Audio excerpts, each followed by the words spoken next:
Is that because Julian Strother played? You get the Julian Strother celebration. Hit your free throws. Yeah, I don't think that's why the Nuggets lost tonight. I don't think it was free throws. I think ultimately when you have a first quarter that bad, even if you do take an 8-point lead in the fourth, you're going to end up it's going to cost you. And, AP, the thing is tonight, the Nuggets have won that game all throughout the course of the playoffs. Mm-hmm. Tonight, they don't. I said to you on the show after Friday's game, I think that the Nuggets are going to have to win any single game that is close in this series. They don't do it tonight, and it feels like it's going to have a lasting impact on the following 3 games, possibly to come in the series. Oh, they blew it, Jake. They blew it tonight. Point blank. Easy does it. Easy to digest. I mean, and I agree with you to a certain extent about the 8-point first quarter. I mean, that was disgusting. I was sitting up here with our colleague Cecil Lammy trying to figure out what the heck was going on, but they were able to erase that. They were able to get an 8-point lead. And I hate to go this way to start the show. Obviously, it's not going to be a fun show because they lost. I got some vibes like I did in Game 7 last year against Minnesota. They ran out of gas tonight, Jake. They did. They ran out of gas. I hate to say it, but me too. The whole fourth quarter, my mind was just flashing back to the second half of Minnesota last year. And the worst part is they go up 8, which is the largest lead they've had in regulation throughout this series so far. And I had a bad feeling when Jokic checked back in. Normally it's like, all right, you've survived it. But, you give up 9 points on 3 straight threes, 2 threes and an and one, 3 3-point plays from Oklahoma City to start the fourth quarter.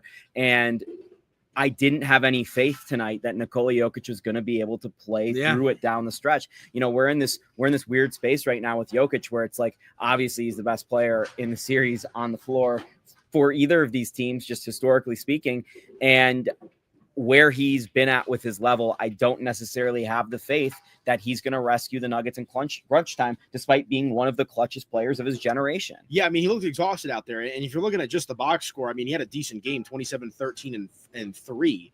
With 4 steals. He was fantastic on defense. Yeah, 100%. But, as well as I do, he just doesn't look right. I don't really know how else to really explain it, but watching him in the warm-ups, watching him early in this game, watching him throughout the course of this game, it's Aaron Gordon, it's Russell Westbrook, it's Jamal Murray. These are the guys that are setting the tone and bringing the energy. Joker, now that he looks happy to be here, he looks exhausted and worn down. And if he plays even close to an MVP level tonight, they win the game. Yeah. I don't want to blame him for the loss. There's plenty of other things, but that's something to talk about. No, I mean, I'm not going to blame him on a night that Russ goes 2 for 12 from the field with a minus 20. It's not, to me, this wasn't Nikola Jokic loses the Nuggets the game. Tonight, the Nuggets lost because Calvin Booth. They don't have depth. Yeah. We've said it a couple times throughout the course of the postseason, but when you lose by a handful of points and one coach on the other side saying, we made a concerted effort to go into our bench, and that bench had an awesome impact on the game, and the other coach is going, well, I'm trying to figure out how to find a way to play the bench and be more creative. If the Nuggets simply had one more option to play, whether it be maybe get off their legs at the end of game 2 when David Adelman for some reason had guys in way late or something, it seems like the legs are catching up with them, specifically with Nikola Jokic and Jamal Murray, who the Nuggets have ridden so hard. Jamal played a tie for season high 47-55 in game 3, has to come back 36 hours later and play. Yep. Every single person in this building tonight knows the quick turnaround had an impact. Both teams had to deal with it. Look at the first quarter. It was the worst first quarter in the history of the NBA postseason in terms of scoring. So, but it was a game that favored a team with depth, and the Oklahoma City team proved to be depth. I thought there was a chance that it would prove to be favoring the experience and favoring the team that's used to playing at altitude, but it turned out that it favored the depth, and that makes sense. And it looked like that was the case in the third quarter. I mean, Denver comes out and, to start the second half, they outscored the Oklahoma City Thunder 33-21. And it's like you and I were texting back and forth, and everyone was kind of confused at the first half, but I said, they'll go to halftime. Adelman will give the speech, right? Jokic will do his thing. They'll come out. They'll play well in the second half. Well, given the way the second quarter ended, I felt good going into the halftime. They had a good, strong end to the second quarter. And then the way that they came out in the third, knocking down 3-point shots, everyone's getting involved. CB looking good. Jamal doing his thing. I mean, Jamal was teasing us with the Blue Arrow celebration down there. And at that point, not that I thought the game was wrapped. At that point, I was looking at flights to Oklahoma City. 100%. I felt the same way. I'm like, oh, okay, we're grinding here. And I hate to throw this notion out there. I really do. The moment we got the news that the Rockies fired Bud Black, I mean, you want to call it a coincidence? It is a coincidence. The moment we got the news that the Rockies fired Bud Black, on a dime. It on was a dime. It was earlier than that. Maybe it started earlier. No, to me, it was the moment the Rockies won.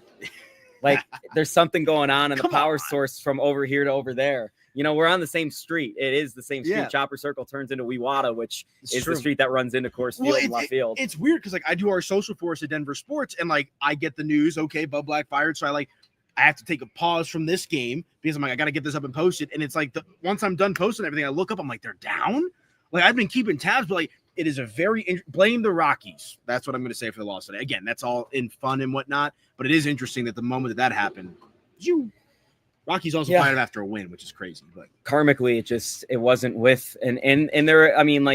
And it's silly to say all this stuff, but there has been a certain karmically or divine presence to this Nuggets postseason to begin with just kind of, and it's not me saying this, it's literally Aaron Gordon, Michael Porter Jr. said after the game 3, he's got an angel on him right now. So this is not and me. He played well tonight.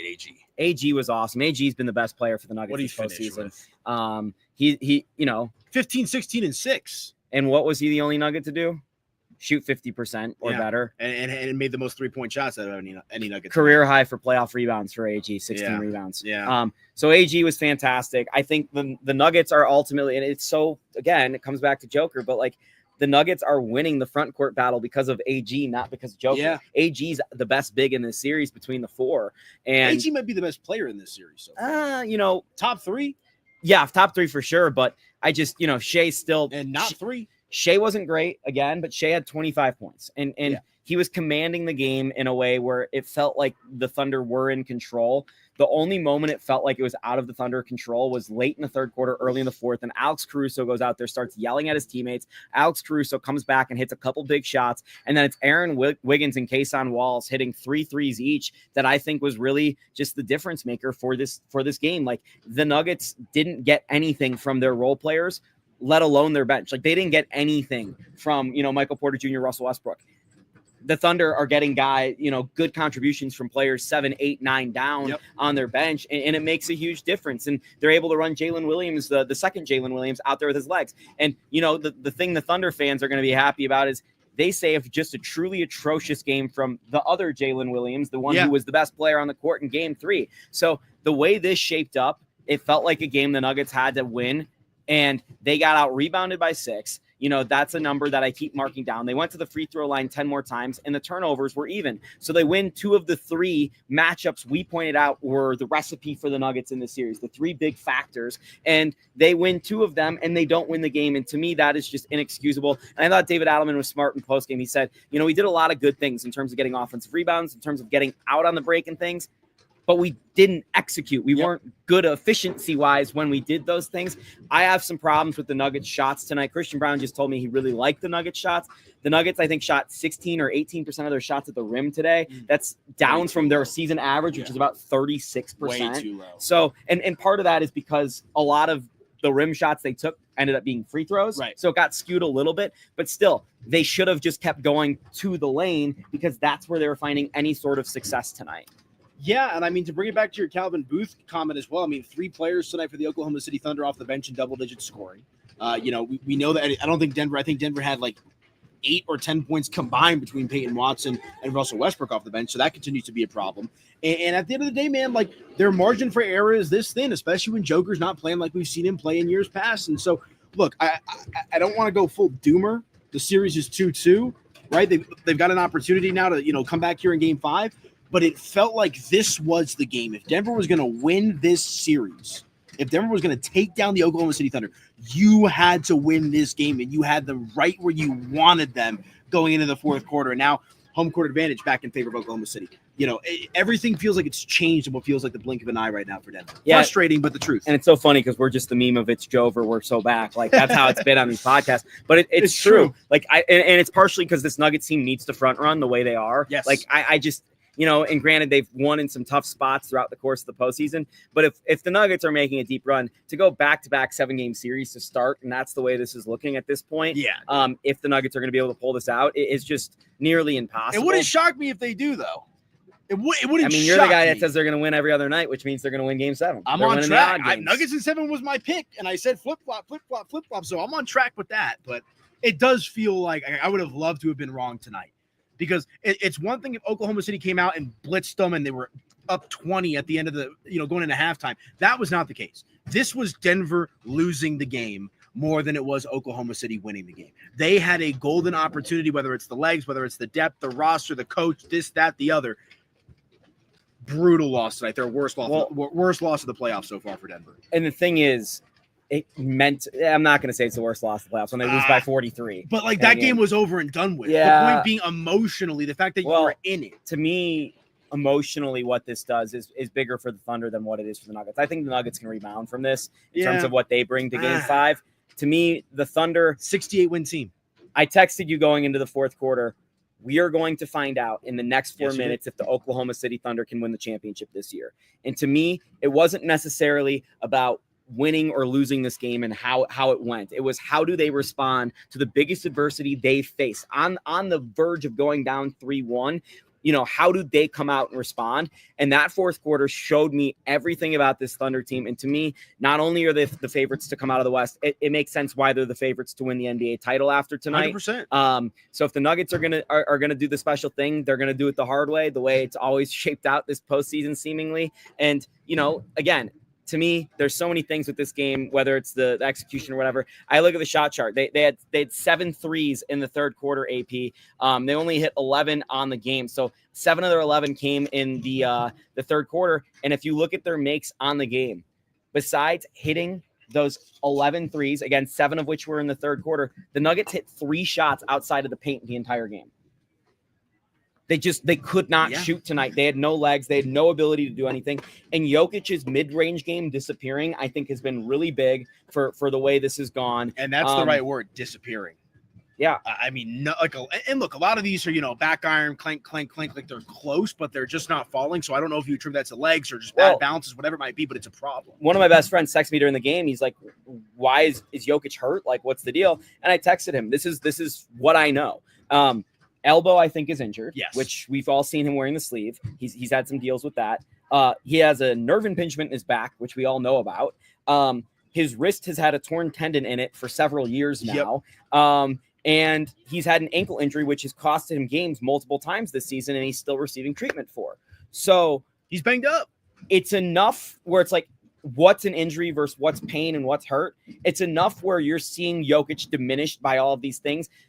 Added on with the fact that he's probably fatigued from the amount of minutes he's put on his body this season. So I'm just, when I look at the Jokic stats and I say, oh, well, game 2 and game 3 were 2 of his worst playoff games of his career. And people say, well, the Nuggets are up 2-1 and he's had 2 horrible playoff games. A lot of people are like, oh, well, the Nuggets are in a great spot. To me, I look at that and I say the Nuggets are in a really bad spot. And that's kind of how I felt about it, because they need Nikola Jokic to be the best player in the world for them to win a title. And Nikola Jokic has been far from that most of the game so far in the playoffs, whether it be injuries, whether it be fatigue, whatever it might be. It's probably all the above. Yeah, and it's a lot of factors. And whether it's Deron Holmes' Achilles or Dario Saric getting the taxpayer mid-level exception, it's just there is no one to run out there on the floor that you trust. And even when Jokic comes back now, it's not a breath of fresh air of he can save the team, because he's not what he is at his peak. So you're seeing a Thunder team that has played 7, 8, 9 basketball games since April 8th, basically. And what that rest does for you when you have a turnaround of 36 hours, even at altitude,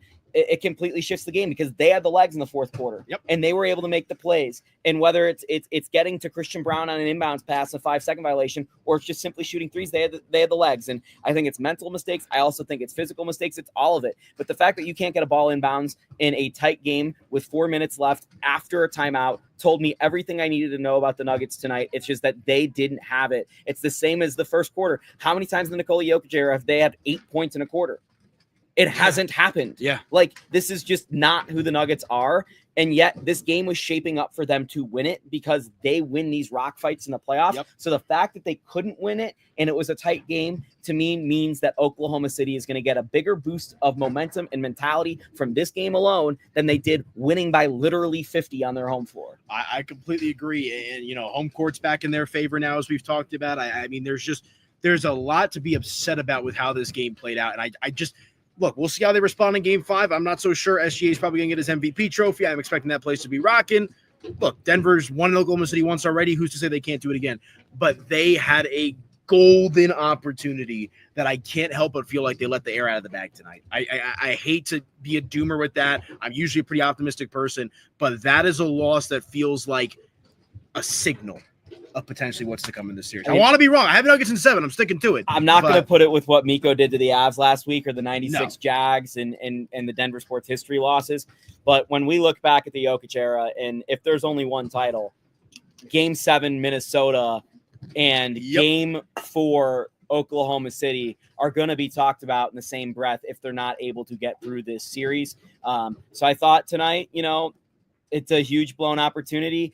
I still am pretty high on where the Nuggets are, considering everything that's happened with them in the last month, coach firing and all. Yeah. And speaking of high, our friends over at Mountain High Appliance are bringing you this podcast. He's Aniello Piro. I'm Jake Shapiro. We are going to have to talk to Nikola Jokic right now. We will be back Tuesday at some point. We probably will do a pregame podcast. We're definitely going to do a postgame podcast Tuesday night. So we'll see how things develop, but you will hear from us again at least once, maybe twice on Tuesday. Anything to add? No. All right. I blew it. Like, subscribe, comment on Denver Sports on YouTube. Make sure you follow all of our content on denversports.com. The best quotes available from the press conferences that we got to go hear Nikola Jokic from right now. This is the Mile High Hoops podcast. Thank you for tuning in. Happy Mother's Day as well. All the moms out there. Happy Mother's Day. Talk to you guys on Tuesday.